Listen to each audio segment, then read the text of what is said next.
لا حول ولا قوة الا باللہ العلی العظیم اعوذ باللہ من الشیطان الرجیم بسم اللہ الرحمن الرحیم الحمدللہ رب العالمین والصلاة والسلام علی سیدنا صاحب التاج والمعراج والبراق والعلم دافع البلاء والوباء والقحط والمرض والعلم خاتم النبیین رحمۃ للعالمین ابی القاسم محمد وآل محمد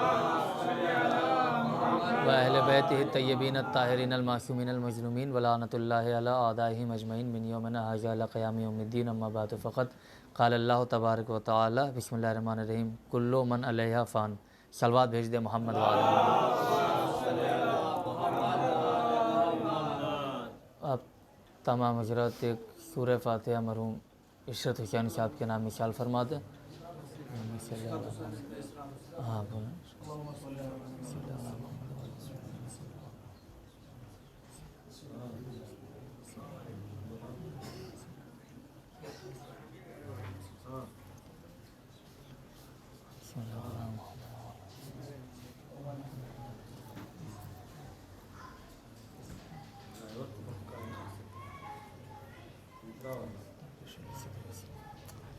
صلوات بھیج دے محمد وآل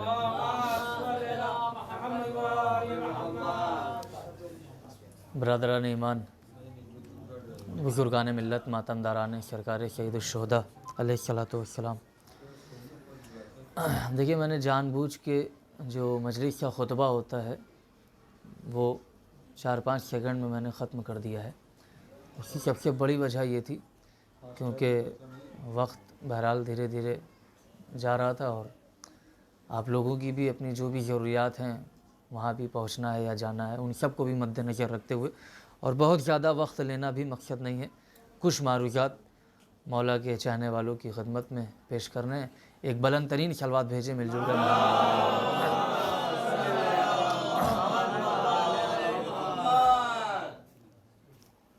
دیکھیے ارشاد ہو رہا ہے کلو من علیہا فان،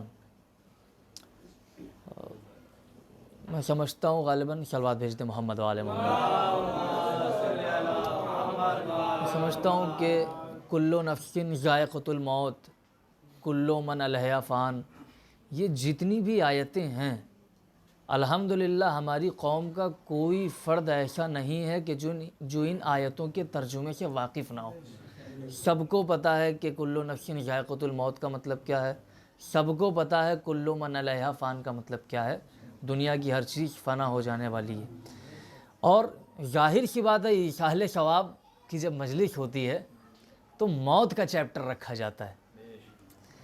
موت کے چیپٹر میں سب سے بڑی پیچیدگی کیا ہوتی ہے کہ اگر ذاکر یا خطیب یا عالم جو ممبر پہ بیٹھا ہوا ہے زیادہ گہرائی میں اتر چلا گیا تو پھر پبلک باؤنس مار جاتی ہے۔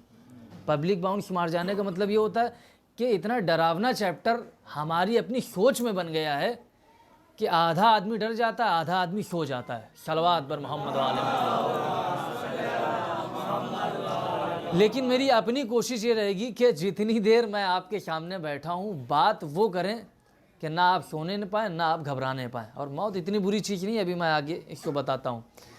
تو اگر آپ دیکھیں کہ دنیا کے اندر جائزہ لیں، بہت جلدی بات کو شروع کر رہا ہوں، آپ کو ایسے لوگ بھی دیکھنے کو ملیں گے جن کا دین سے کوئی لینا دینا نہیں ہے، دین سے کوئی رشتہ نہیں ہے، وہ کچھ نہیں مانتے، نہ دین ہے نہ دھرم ہے نہ مذہب ہے، کچھ بھی نہیں ہے۔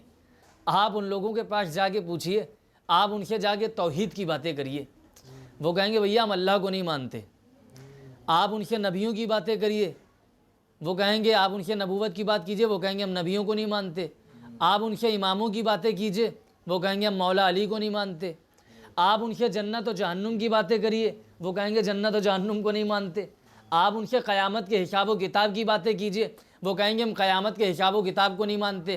آپ ان سے قبر کے منکر نکیر کی باتیں کیجئے، وہ کہیں گے ہم منکر نکیر کو نہیں مانتے۔ آپ ان سے مبشر و بشیر کی باتیں کیجئے، وہ کہیں گے ہم مبشر و بشیر کو نہیں مانتے۔ لیکن ایسا آدمی بھی جو کچھ نہیں مانتا ہے وہ موت کو مانتا ہے۔ اگر آپ جڑے رہیں گے تو بات بنتی چلی جائے گی، نہ مجھے محنت کرنی پڑے گی نہ آپ کو بہت زیادہ مجھے جگانا پڑے گا، صرف میری لفظیں آپ تک پہنچتی رہیں اور آپ تھوڑا سا آپ توجہ فرما لیں تو بات بالکل پانی کی طرح آسان ہوتی چلی جائے گی۔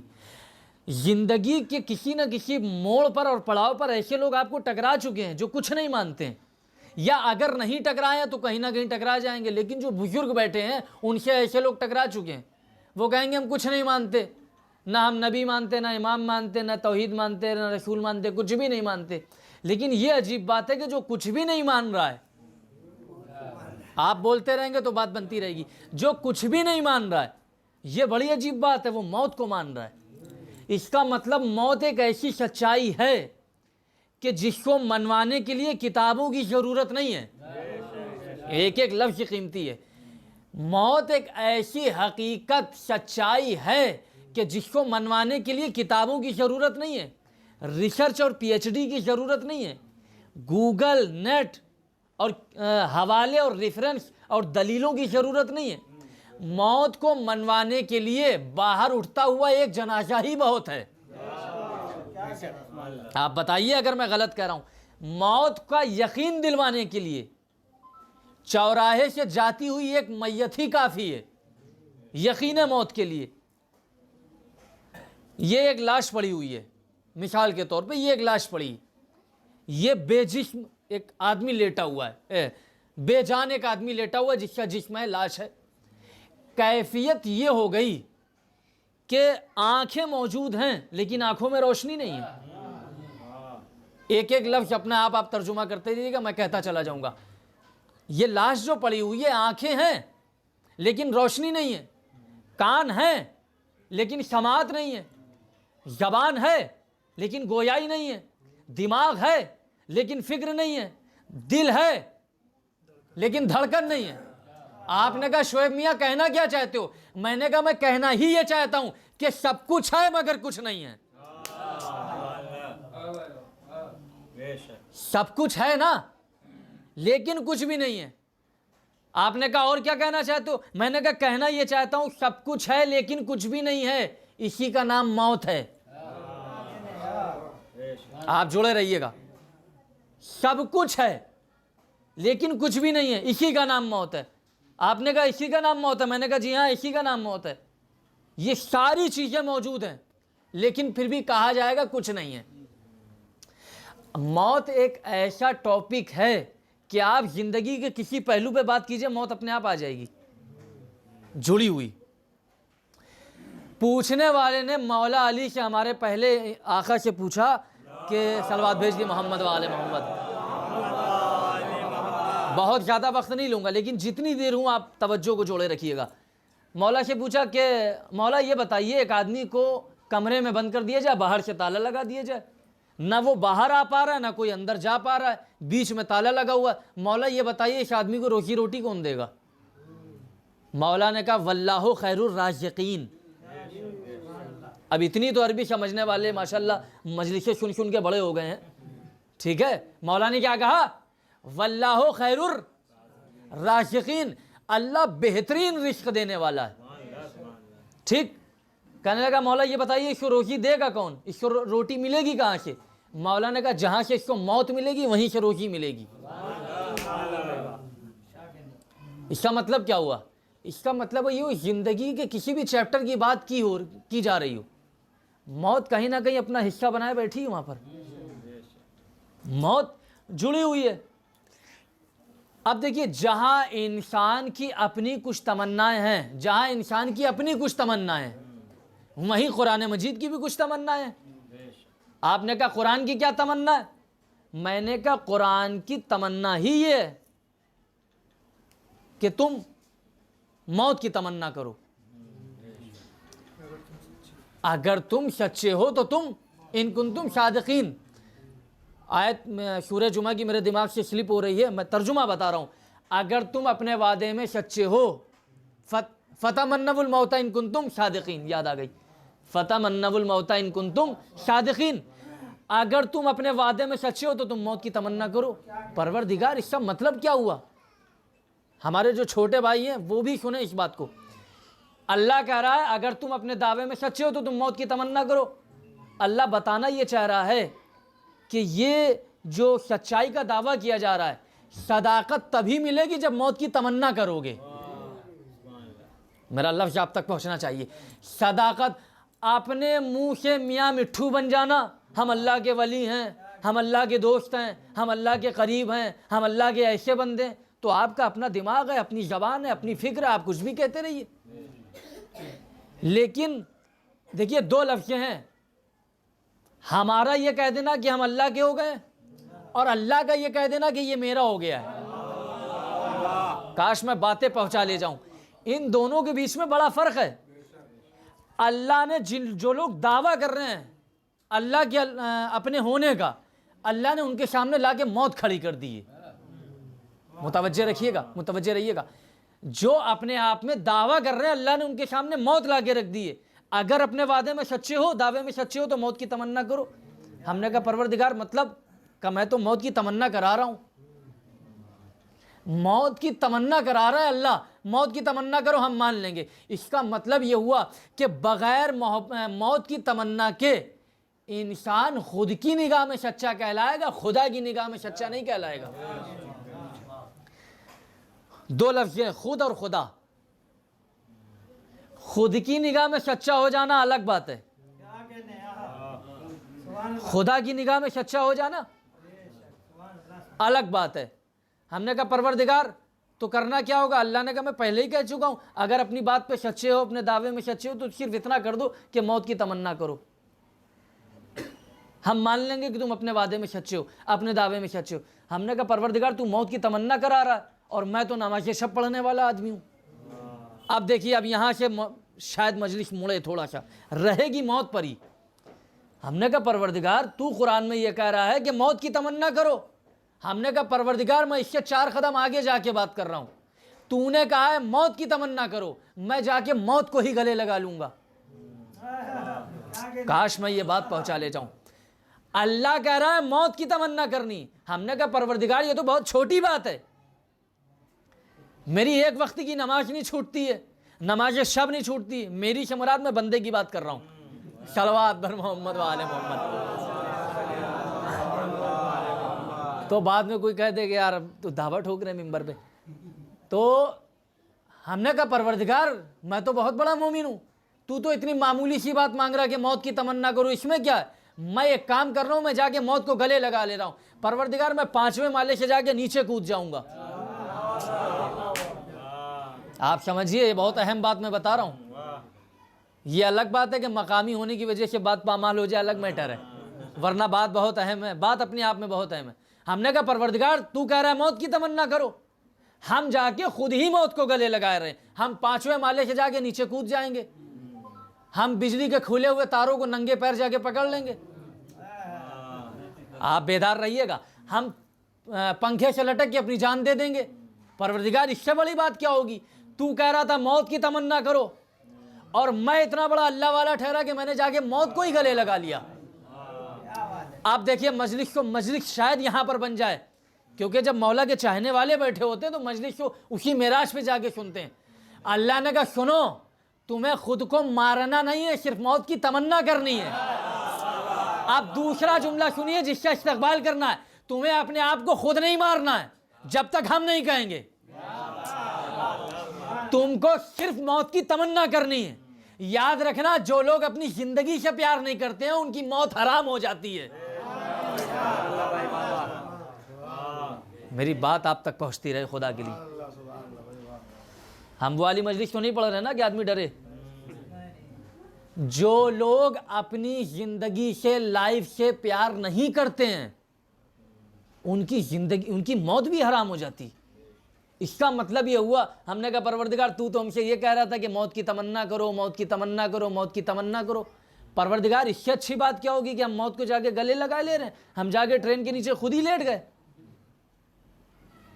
کہاں موت کی تمنا اور کہاں خود سے جا کے موت کے لپٹ جانا، دونوں میں بڑا فرق ہے۔ اللہ نے کہا یہ کام تمہارا نہیں ہے۔ دیکھیے یہ بھی بڑی اہم ہے، زندگی کی کروٹیں اور اتار چڑھاؤ چاہے جو بھی ہوں، لیکن یہ کام تمہارا نہیں ہے، یہ کام ہمارا ہے۔ تمہارا کام صرف اتنا ہے فَتَمَنَّوُا الْمَوْتَ إِن كُنتُمْ صَادِقِينَ، تمہیں صرف موت کی تمنا کرنی ہے۔ اس کا مطلب کیا مانے ہم؟ اچھا آپ یہ بتائیے، قرآن کیا کہہ رہا ہے؟ موت کی تمنا کرو، ٹھیک ہے، اور ہم اپنی زندگی میں کیا کر رہے ہیں؟ آپ مجھے حق اور ایمان سے بتائیے، قرآن اور اللہ کہہ رہا ہے دونوں کا مطلب یہ ہوا کہ موت کی تمنا کرو؟ یہ جو ہر چوراہے کے اوپر، ہر تیسرے چوراہے کے اوپر یہ اسپتال کی بڑی بڑی عمارتیں جو کھڑی ہیں، یہ کیا کہہ رہی ہیں؟ بڑا اہم جملہ تھا یہ۔ قرآن کہہ رہا ہے، اللہ کہہ رہا ہے کہ موت کی تمنا کرو۔ یہ جو ہر تیسرے اور چوتھے چوراہے کے اوپر اسپتال کی عمارتیں کھڑی، یہ کیا کہہ رہی ہیں؟ ہم نے کہا یہ تو زندگی کی تمنا کرا رہی ہیں۔ یعنی سمجھنے والی بات ہے۔ اللہ کہہ رہا ہے موت کی تمنا کرو، یہ اسپتال کیا کر رہے ہیں؟ یہ آئے دن مارکیٹ کے اندر رنگ برنگے کیپسول اور ٹیبلٹ، یہ کیا کہہ رہے ہیں؟ آپ بتائیے یہ کیا کہہ رہے ہیں؟ یہ موت کی تمنا کرا رہے ہیں۔ یہ کورونا کے دور میں یہ ویکسین، یہ ڈوز، یہ سب کاہے کی تمنا کرا رہی تھی؟ کہ یہ تو زندگی کی تمنا کرا رہی تھی۔ ٹھیک ہے، یہ بڑھاتی ہوئی امیونٹی کہ یہ نہ کیجیے گا، نہیں امیونٹی کم ہو جائے گی۔ یہ امیونٹی آپ کیا کروا رہی ہے؟ کہا بھائی موت کی تمنا کرا رہی زندگی کی؟ کہا نہیں، یہ زندگی کی تمنا کرا رہی۔ اچھا یہ بھی چھوڑ دیجئے، اس سے آگے بڑھ کے ایک جملہ سنیے۔ جب آپ اسپتال میں مریض کو دیکھنے کے لیے جاتے ہیں تو وہ بستر پہ لیٹا ہوا ہے اسپتال کے، آپ اس سے یہ کہہ سکتے ہیں کہ موت کی تمنا کرو؟ ارے بڑی عجیب بات تھی یہ، سوچئے 2 منٹ۔ آپ دیکھنے گئے عیادت، اور اسلام میں تو کہا گیا مریضوں کو دیکھ کے آؤ، بڑی اچھی بات ہے، عیادت ہے، ثواب ہے۔ ہم نے کہا آپ اسپتال میں دیکھنے گئے مریض کو، اور قرآن سے ہٹ کے بھی نہیں چلنا ہے۔ یہ اسپتال میں مریض لیٹا ہوا ہے، یہ اس کے رشتہ دار، احباب، ماں باپ، بھائی بہن لیٹے ہوئے بیٹھے ہوئے ہیں۔ آپ کے اندر اتنی ہے ہمت، آپ اس سے کہتے ہیں کہ بیٹا موت کی تمنا کرو؟ ہم نے کہا یہ ہمت ہمارے اندر ہے ہی نہیں۔ تو اس کا مطلب کیا ہوا؟ آپ زندگی میں بیٹھے ہوئے لیٹے ہوئے اس اسپتال کے مریض کو آپ یہ نہیں کہہ پا رہے ہیں کہ تم موت کی تمنا کرو۔ آپ تو اس سے یہی کہہ کے آ رہے ہیں پریشان نہ ہو، جلدی سے جلدی ٹھیک ہو جاؤ گے۔ دیکھیے کچھ باتیں تفریح کے موڈ پہ آ جائیں وہ الگ بات ہے، لیکن ہوتی ہے سچائی۔ ٹھیک ہے، مذاق کے موڈ پہ چلی جائے تھوڑی دیر کے لیے وہ الگ میٹر ہے۔ تو جتنے لوگ یہ دکھائی دے رہے ہیں، میں نے جن کے نام لیے ہیں، یہ دوائیں، یہ اسپتال، یہ مریض، یہ بستر، یہ پھل فروٹ یہ لے کے آپ جا رہے ہیں، یہ سب کاہے کی تمنا کروا رہے ہیں؟ آپ نے کہا میں اتنی دیر سے یہی کہہ رہا ہوں کہ یہ زندگی کی تمنا کرا رہے ہیں۔ ہم نے کہا قرآن کیا کہہ رہا ہے؟ قرآن تو یہی کہہ رہا ہے زندگی کی موت کی تمنا کرو۔ ہم نے کہا بھائی مطلب کیا سمجھے؟ اس کا مطلب انسان کوئی اور ڈگر پہ چل رہا ہے، قرآن کوئی اور ڈگر پہ چل رہا ہے؟ کہا نہیں ایسا بھی نہیں ہو سکتا۔ کہنے لگے آپ سمجھے ہی نہیں۔ ہم نے کہا مطلب یہ ہوا کہ قرآن کا تعلق 2 حصوں سے ہے۔ کہا کیا مطلب؟ کہا قرآن کا تعلق 2 حصوں سے۔ کہا مطلب؟ کہ پہلا حصہ وہ ہے جو قرآن پڑھنے والے ہیں، دوسرا حصہ وہ ہے جو قرآن سمجھنے والے ہیں۔ میاں اگر قرآن سمجھنا اتنا ہی آسان ہوتا جتنا وسیم تیاگی نے سمجھا تھا تو پھر بات ہی ختم ہو جاتی۔ بھائی ہر آدمی دعویٰ کرے دے رہا ہے قرآن کو سمجھنے کا، تو اتنا تو آسان نہیں ہے۔ اب میرا جملہ سنیے تاکہ میں اس پورے پڑاؤ کو لے جا کے ایک منزل پہ کھڑا کر دوں، اور آپ کے اندر بھی تشنگی نہ رہ جائے کہ اتنی دیر سے کہہ رہے تھے تو مطلب کیا تھا۔ اب سنیے، موت الگ لفظ ہے، تمنائے موت الگ لفظ ہے۔ اب میرا جملہ آپ تک پہنچنا چاہیے۔ موت ایک الگ شبد ہے، تمنائے موت یہ ایک الگ لفظ ہے۔ ہم نے کہا موت تو سمجھ میں آ رہی ہے، یہ تمنائے موت کا مطلب کیا ہے؟ اب خدا کی قسم اگر اس روئے زمین پر کربلا کا میدان نہ ہوتا تو تمنائے موت کا لشکر ہی نہ دکھائی دیتا۔ کاش میری بات پہنچ جاتی۔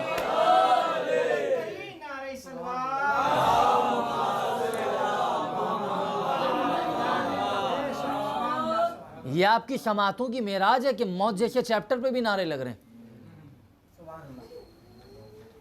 اگر کربلا کا میدان نہ ہوتا تو تمنائے موت کا لشکر ہی باہر نہ آ پاتا۔ کربلا کے میدان میں یہ دیکھنے کو ہم کو ملا ہے کہ کبھی شہید کہہ رہے ہیں کہ مولا ہمیں اجازت دیجئے ہم جائیں گے، حبیب کہہ رہے ہیں مولا پہلے ہمیں اجازت دیجئے مرنے کے لیے، اکبر کہہ رہے ہیں، میں مصائب پہ نہیں ہوں، اکبر کہہ رہے ہیں مولا پہلے ہمیں اجازت دیجئے مرنے کی، جون کہہ رہے ہیں مولا پہلے ہمیں اجازت دیجئے مرنے کی۔ تو اس کا مطلب کیا ہوا؟ تمنائے موت کا لشکر کبھی دنیا میں دیکھنے ہی کو نہ ملتا۔ آپ گہرائی بات سمجھیے، گہرائی کو۔ تمنائے موت کا لشکر یہ روئے زمین پر دیکھنے ہی کو نہ ملتا اگر کربلا والے نہ ہوتے۔ اس لیے کہ لشکر، آپ اگر اردو لفظ میں جائیں گے، میں بہت زیادہ اندر نہیں جاؤں گا، میں سامنے کی بات بتا رہا ہوں، 2 دونی 4 والی۔ لشکر کا لفظ جو بولا جاتا تھا پہلے کے دور میں مارنے ہی کے لیے بنا تھا. لشکر کا مطلب پہلے کے دور میں، پہلے کیا ابھی جو بھی کہہ لیجئے، لشکر کا جو تھاٹس آتا ہے، جو خیال آتا ہے، جو کانسیپٹ آتا ہے، وہ مارنے ہی کے لیے آتا ہے. آدمی کہتا نہیں بہت بڑا لشکر ہے ان سے نہ لڑنا، تو اس کا مطلب کیا ہوا؟ لشکر کا جو لفظ بنا ہوا ہے اس کے ساتھ ایک سانچہ ڈھلا ہوا ہے کہ وہ مارنے ہی کے لیے آئے گا. لیکن کربلا کے اندر پہلی بار دکھائی دیا کہ جو لشکر تو تھا لیکن مرنے کے لیے آیا تھا. یہ شاید بات گم ہو گئی. کربلا کے اندر گہرائی سمجھیے، کربلا کے اندر جو لشکر آیا وہ مارنے کے لیے نہیں آیا تھا، وہ مرنے کے لیے آیا تھا. بیچ بیچ میں اپنی موت کے عنوان کو کربلا کے حوالے بھی کرتا رہوں گا تاکہ میری بات کا صلوات بھیجے محمد و آل محمد. ایک اور صلوات پڑھیں مل جل کر، محمد و آل محمد.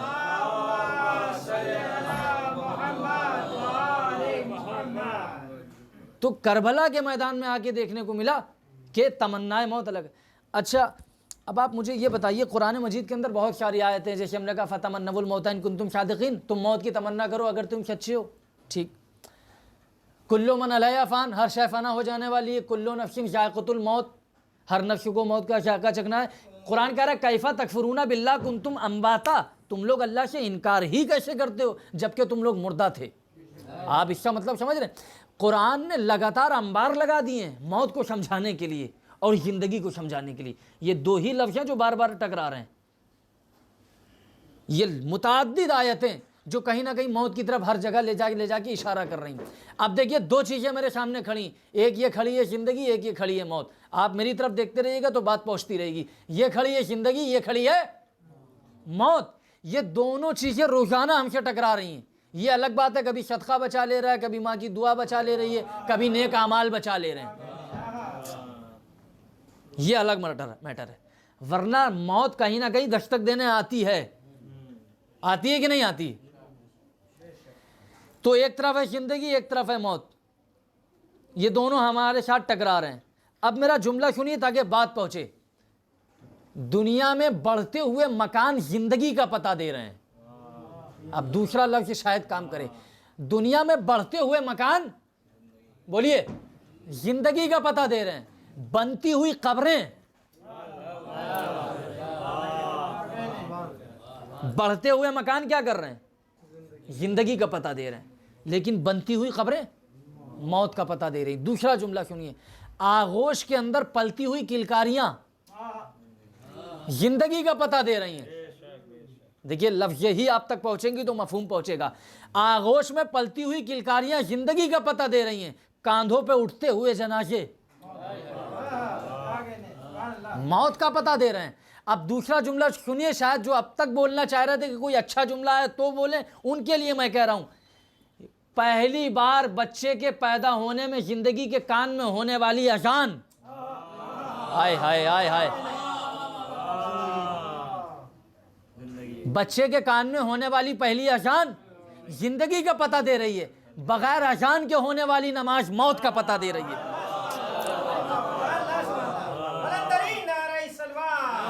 سلوات بھیجیں مل جل کر محمد و آل محمد. بہت جلدی میں سفر طے کر رہا ہوں. آپ دیکھ رہے ہیں وہ زندگی کا پتہ دے رہے ہیں، یہ موت کا پتہ دے رہے ہیں. یہ کھڑی ہے زندگی، یہ کھڑی ہے موت، دونوں ہی ہمارے سامنے کھڑے ہیں. ہم کو لگ رہا ہے کہ ہم فرار اختیار کیے ہوئے. تمہاری کیا اوقات ہے تم فرار اختیار کیے ہو؟ دونوں ہی تمہاری نگاہوں کے سامنے. تمہاری زندگی کا ہر جاتا ہوا پل تمہیں موت کے قریب کر رہا ہے. یہ ہمارا نہیں ہے، میرے مولا کا قول ہے. اب میں اس جملے پہ نہیں زیادہ ٹکوں گا ورنہ بات جو ہے وہ بیٹھتی چلی جائے گی. میں دوسری طرف جا رہا ہوں موت کے ہی حوالے سے. تو یہ زندگی، یہ موت ہے. اب دونوں کھڑے ہیں.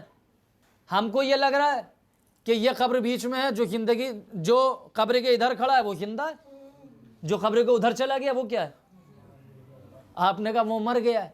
اچھا یہ دماغ میں بھی ہمارے بیٹھ گیا، جو قبر کے ادھر ہے وہ زندہ ہے، جو قبر کے ادھر ہے وہ مردہ ہے. سماج نے تو ایک تھنکنگ یہی بنا کے رکھی ہے نا کہ جتنے قبر کے ادھر جا رہے ہیں. لیکن ان دونوں کی، یہاں کی دنیا میں وہاں کی دنیا میں ایک بڑا فرق ہوتا ہے. ایک جملہ میں نے غالباً 3-4 سال پہلے یا 2 سال پہلے میں نے مدرسے میں جب مجلس ہو رہی تو میں نے یہ جملہ کہا تھا، وہ پھر مجھے یاد آ رہا ہے. یہاں کی جو دنیا وہاں کی جو دنیا، اس میں ایک بہت بڑا فرق ہے اور بڑا لطیف فرق ہے. یہاں کی دنیا بازار کے دم پہ چلتی ہے، لیکن جو وہاں کی دنیا ہے وہ کردار کے دم پہ چلتی ہے.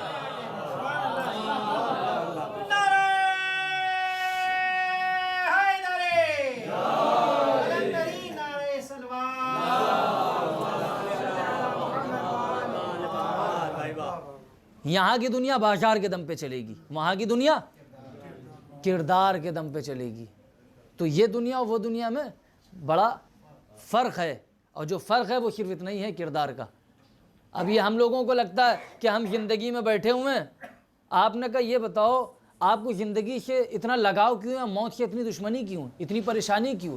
جبکہ قرآن کہہ رہا خلق الموت والحیاۃ، اللہ ہی نے موت کو پیدا کیا، اللہ ہی نے زندگی کو پیدا کیا. تو مجھے پوچھنا یہ ہے کہ جب دونوں کا مالک ایک ہے تو پھر ایک اچھی کیوں ہے، ایک بری کیوں ہے؟ نہیں، یہ بھی سوچنے والی بات ہے. اگر دونوں کا مالک ایک ہے، اللہ ہی نے زندگی کو پیدا کیا، اللہ ہی نے موت کو پیدا کیا، تو پھر زندگی اتنی اچھی کیوں دکھائی دے رہی ہے، موت اتنی بری کیوں دکھائی دے رہی ہے؟ آپ نے کہا آپ سمجھے نہیں، آنکھیں کھلی ہوئی ہیں تو زندگی بہت اچھی ہے، موت کو دیکھا نہیں ہے اس لیے موت بہت بری ہے. ہم نے کہا یہ بتاؤ موت کو اتنا برا مان رہے ہو، یہ بتاؤ زندگی ہی کون سا دودھ کی دھلی ہے؟ یہ بڑا عجیب جملہ تھا. موت کو اتنا برا مان رہے ہو، تم ہمیں صرف اتنا بتا دو زندگی ہی تمہاری کون سا دودھ کی دھلی ہے؟ زندگی بھی تو دودھ کی دھلی نہیں ہے جو موت سے اتنا پیچھا چھڑا رہے ہو. کہا نہیں پھر بھی بہرحال موت تو موت ہے. ہم نے کہا اچھا زندگی سے تمہیں پیار ہوتا چلا گیا اور موت سے؟ کہا نہیں موت کے قریب نہیں جانا ہے. یہ ہم لوگوں کو لگتا ہے کہ جو قبر کے ادھر چلا گیا وہ مر گیا، وہ مٹ گیا. نہیں، مٹ جانے کا نام موت نہیں ہے، ہٹ جانے کا نام موت ہے. دیکھیے اب یہی تو لفظ ہیں کہ مر جانے کا نام موت نہیں ہوتا ہے، ہٹ جانے کا نام موت ہوتا ہے. مر جانے میں اور ہٹ جانے میں بڑا فرق ہے. یہی وجہ ہے کہ ہمارے یہاں لفظ انتقال رکھا گیا ہے. دیکھیے اب یہ اردو کی بھی کچھ نوعیتیں ہیں. ہمارے ہاں لفظ مرنا نہیں رکھا گیا، انتقال رکھا گیا. اس کا مطلب یہ کہ ہٹ رہے تبھی تو انتقال ہے. ابھی آپ اپنے گھر چلے جائیں گے تو انتقال کر جائیں گے. یہ الگ بات ہے کہ آدمی عام طور پہ برا مان جائے گا، یار انتقال کروا دے رہے ہو. صلوات پر محمد و آل محمد. تو اب یہ تو لفظوں کا پھر ہوتا ہے، جو جیسا دماغ میں بیٹھ جاتا ہے وہ پوری زندگی ویسے ہی چلتا ہے. ورنہ اگر روٹ اور گہرائی اور جڑوں میں اتریں گے تو بہرحال بات سامنے کی. تو اس کا مطلب کیا ہوا؟ اس کا مطلب یہ ہو کہ قبر کے ادھر بھی زندہ. اچھا ایک بات اور آگے، بالکل آخری مرحلے پہ ہوں، بس وقت میرا پورا ہو چکا ہے. مان لیجئے میں یہاں پر بیٹھا ہوا ہوں، آپ نے ہم سے کہا کہ شعیب صاحب یہ بتائیے آپ بہت غرہ دکھا رہے ہیں کہ ہم بہت زندہ ہیں اور یہ لوگ بیچارے مر گئے ہیں. تو ہم نے کہا ہاں بات تو ٹھیک ہے بھائی، موت ایک لفظ جو سماج کی نگاہ میں ہے اسی حساب سے کہہ رہے ہیں کہ وہ مر گئے، تو آپ زندہ ہیں. ہم نے کہا. تو ہم نے کہا یہ بتائیے زندہ ہونے کا ثبوت کیا ہے؟ تو ہم نے کہا اگر آپ نے دیکھا نہیں، مثال کے طور پہ میں کھڑا ہوا تھا اور 2-4 لوگ چاہنے والے بغل سے نکلے، وہ کہنے لگے یار بہرحال یوں اوپری معاملات سے تو بہرحال ٹھیک ٹھاک ہیں اور مجلسیں وغیرہ پڑھتے ہیں، شاعری وغیرہ کرتے ہیں. تو اس اعتبار سے احترام میں انہیں نے ہمیں پہلے سلام کر لیا، ہم ان کو دیکھ نہیں پائے کیونکہ ہم باتوں میں لگے ہوئے تھے. 3-4 لوگ سلام کر کے نکل گئے. یہ عام طور پہ سبھی کے ساتھ ہو جاتا ہے. ہم نے کہا تم ہم سے دلیل مانگ رہے ہو کہ ہم زندہ کیوں ہیں؟ اگر ہم زندہ نہ ہوتے یہ 4 لوگ سلام کر کے کہاں جاتے؟ دیکھیے یہ بڑی عجیب بات ہے. اگر ہم زندہ نہ ہوتے تو پھر یہ لوگ سلام کر کے کیوں جاتے؟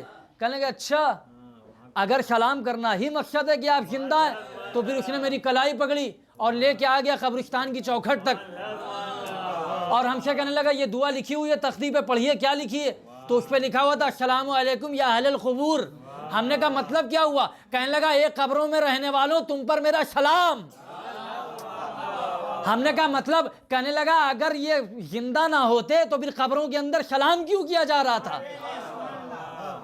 اس کا مطلب جو قبروں کے اندر جا چکے ہیں وہ بھی زندہ ہیں، جو قبروں کے باہر ہیں وہ بھی زندہ ہیں. اب کبھی آپ قرآن سے جا کے پوچھئے کہ زندگی کیا ہے، موت کیا ہے. سماج تو زندہ کو بھی مردہ کہہ رہا ہے، مردہ کو بھی زندہ کہہ رہا ہے، لیکن قرآن سے جا کے پوچھو کہ اصلی زندگی کیا ہے، موت کیا ہے. تو قرآن نے بتایا کہ جب جنگ احد کے موقع پر رسول اللہ کے پاس کچھ لوگ آئے اور کہنے لگے اللہ کے نبی معاف کیجیے گا ہم آپ کی مدد نہیں کر پائے، تو قرآن نے کہا انکا لا تسمع الموتا، میرے حبیب مردوں سے کلام نہ کرنا۔ آپ سمجھے نہیں، آپ سمجھے نہیں، اللہ کہہ رہا ہے میرے حبیب خبردار مردوں سے کلام نہ کرنا۔ یہ وہ مردہ تھے جو رسول کے پہلو میں کھڑے تھے۔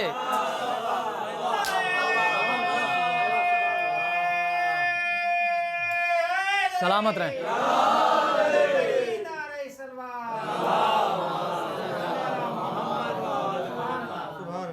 یہ وہ مردہ تھے جو رسول کے پہلو میں کھڑے تھے۔ ہم نے کہا قرآن یہ کیا معاملہ ہے؟ کیا لباس پہننے کا نام زندگی ہے؟ کہنے لگا نہیں۔ ہم نے کہا کھانے پینے کا نام زندگی؟ کہا نہیں۔ ہم نے کہا اکڑنے کا نام زندگی؟ کہا نہیں۔ ہم نے کہا پھر ایٹھن میں رہنے کا نام زندگی؟ کہنے لگا نہیں۔ ہم نے کہا پھر کیا؟ قرآن کہہ رہا نہیں، زندگی کچھ اور ہے۔ اور قرآن نے یہ بھی کہہ دیا کہ ان مردوں سے کلام نہ کرنا۔ اس کا مطلب یہ ہوا کہ بھیا ہم نے کہا یہ تو پیغمبر کے بغل میں کھڑا ہے، پہلو میں کھڑا ہے، اور قرآن کہہ رہا ہے یہ مردہ ہے۔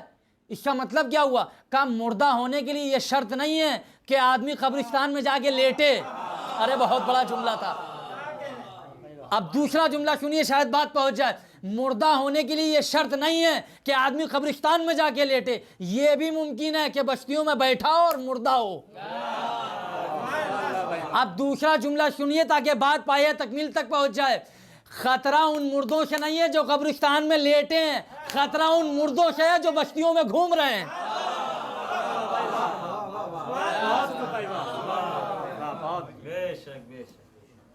تم ڈر رہے ہو وہ بیچارے جو لیٹے ہوئے ہیں، نہیں وہاں سے نہیں نکلیں گے۔ ان مردوں سے خطرہ نہیں ہے بھائی میرے، خطرہ تو ان مردوں سے جو بستیوں میں بیٹھے ہیں ٹھیک ٹھاک۔ اور یہ ہم اپنی جیب سے نکال کے تھوڑی کہہ رہے ہیں۔ صلوات بر محمد و آل محمد۔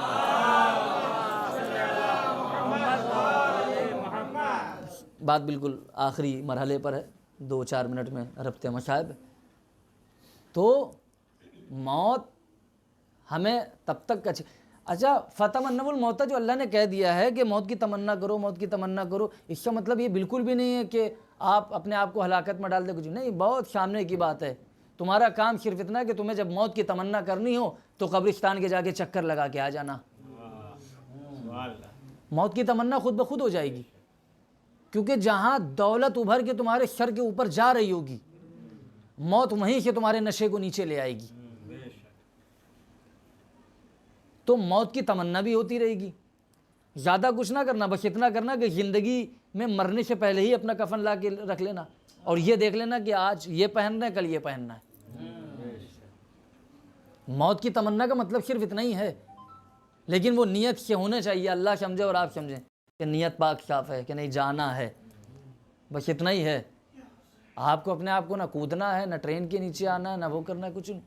بہت بڑے اللہ، یہ وقت اللہ طے کرے گا کہ آپ کو کب آنا ہے، یہ وقت آپ کی اتھارٹی میں نہیں ہے کہ ہم جب چاہیں، اس لیے کہ زندگی سے ہی پیار نہیں ہوگا تو موت بھی تمہاری آشا۔ اب میں یہ سمجھ رہا ہوں بالکل آخری مرحلہ ہے، 2-4 منٹ میں بات بھی ختم ہو رہی ہے، ربط مصائب ہے۔ اب اگر میں سمجھ رہا ہوں کہ اگر میں ایسے ہی بیٹھ کے بولتا رہوں موت کے بارے میں، زندگی کے بارے میں، موت کے بارے میں، زندگی کے بارے میں، تو میں سمجھتا ہوں نہ موت کا چہرہ نکھر پائے گا، نہ زندگی کا چہرہ نکھر پائے گا۔ لیکن کربلا کا میدان وہ میدان ہے جہاں زندگی کا بھی چہرہ نکھر رہا ہے، موت کا بھی چہرہ نکھر رہا ہے۔ آپ نے کہا مطلب؟ ہم نے کہا بھائی بالکل، کربلا کا میدان اگر آپ غور سے دیکھیں گے تو وہاں پر زندگی کا بھی ترجمہ ہو رہا ہے، موت کا بھی ترجمہ ہو رہا ہے۔ کہا کیوں؟ ہم نے کہا آپ کو زندگی بہت اچھی لگ رہی ہے، آپ نے کہا ہمیں موت بہت بری لگ رہی ہے۔ ہم نے کہا کیوں لگ رہی ہے؟ اگر جن لوگوں کو زندگی بہت اچھی لگ رہی ہے ان کے سامنے پوری یزید کی زندگی پڑی ہے۔ یہ سوچنے والی بات تھی۔ جن لوگوں کو اپنی زندگی بہت اچھی لگ رہی ہے ان کے لیے پوری یزید کی زندگی ہے، جن کو موت بہت بری لگ رہی ہے ان کے لیے امام حسین کی شہادت ہے۔ یہ سمجھنے کے لیے اب میرا جملہ سنیے، زندگی بہت بری ہے اگر وہ یزید بن جائے، موت بہت اچھی ہے اگر حسین بن جائے۔ اب اس سے اچھا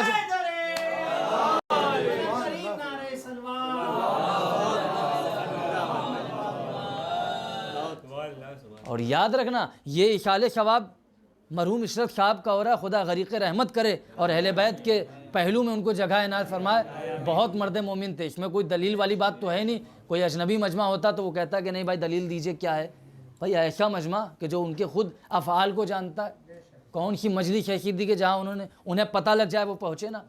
اور میں آپ کو سچ بتاؤں، میں ان کی روح کو شامل کر کے پروردگار اس مجلس کے وسیلے سے سارا ثواب ان تک پہنچے۔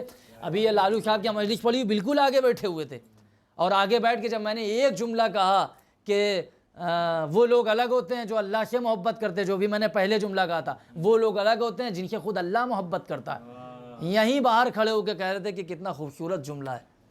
بتائیے ایسا آدمی جو مجلس میں پوری طرح ڈوب جائے، تو یہ واقعی معرفت کی بات ہے۔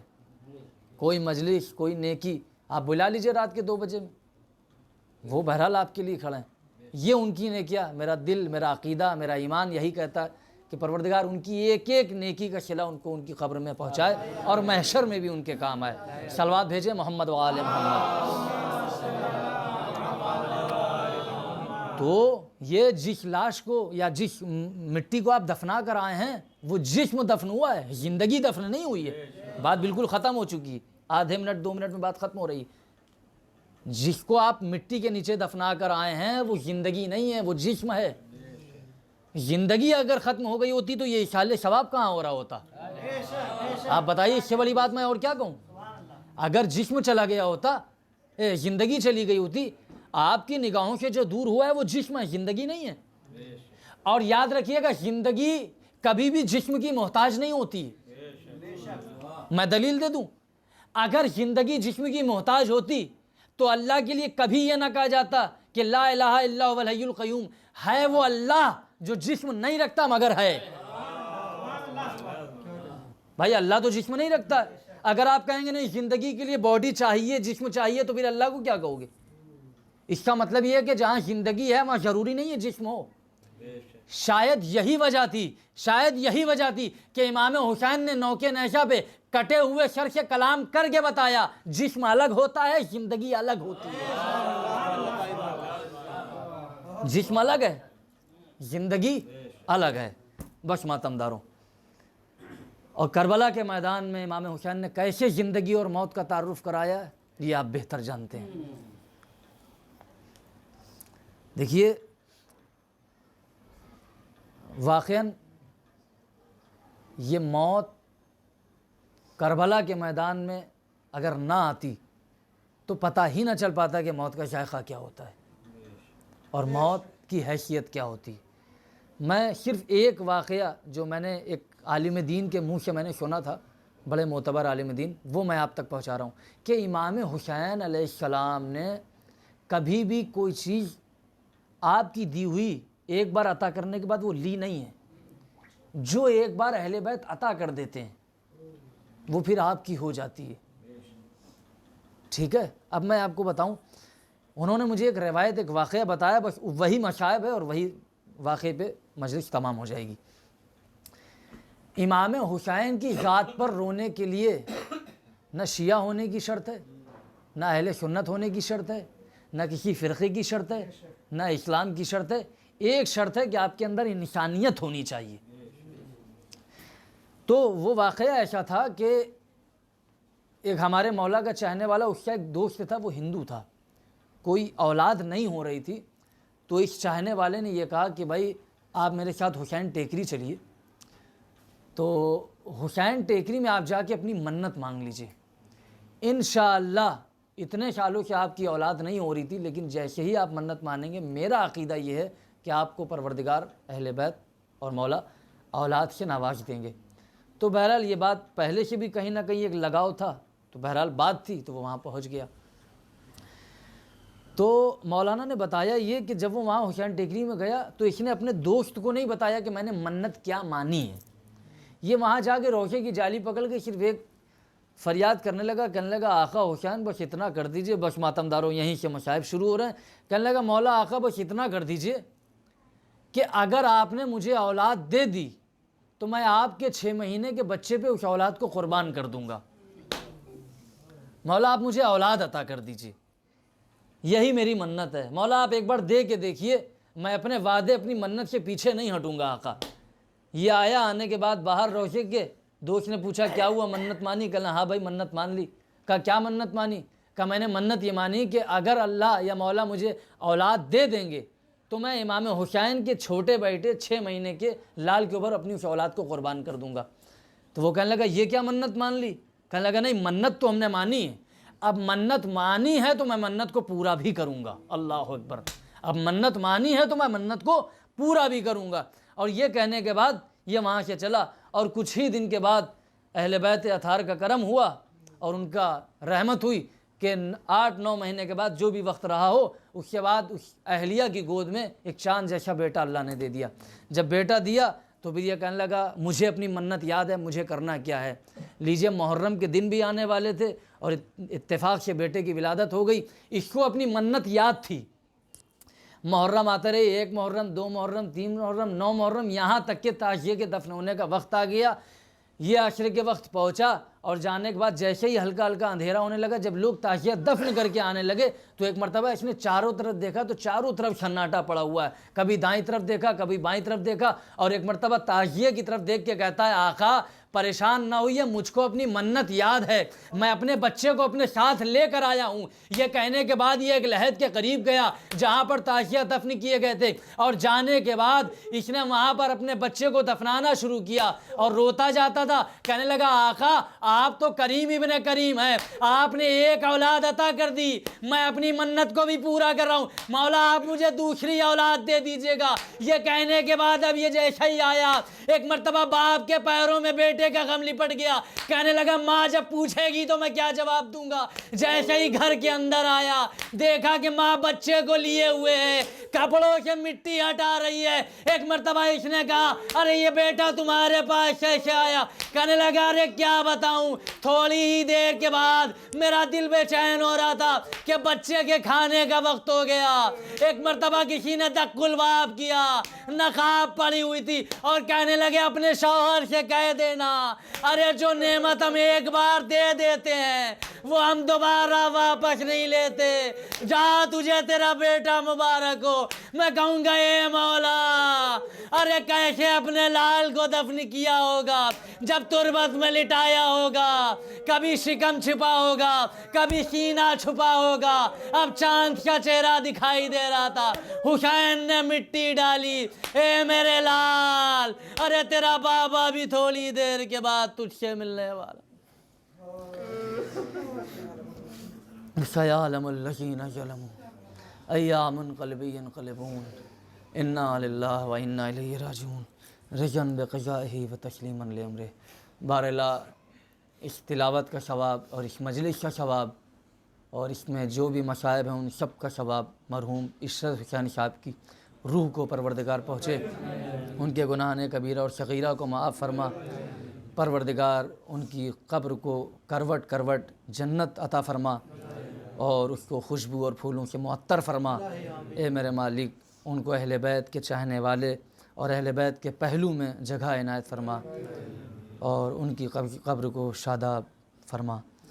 وربنا تقبل منا انکا انت السمیع العلیم۔ آپ حضرات ایک سورہ فاتحہ مرحوم عشرت حسین صاحب ابن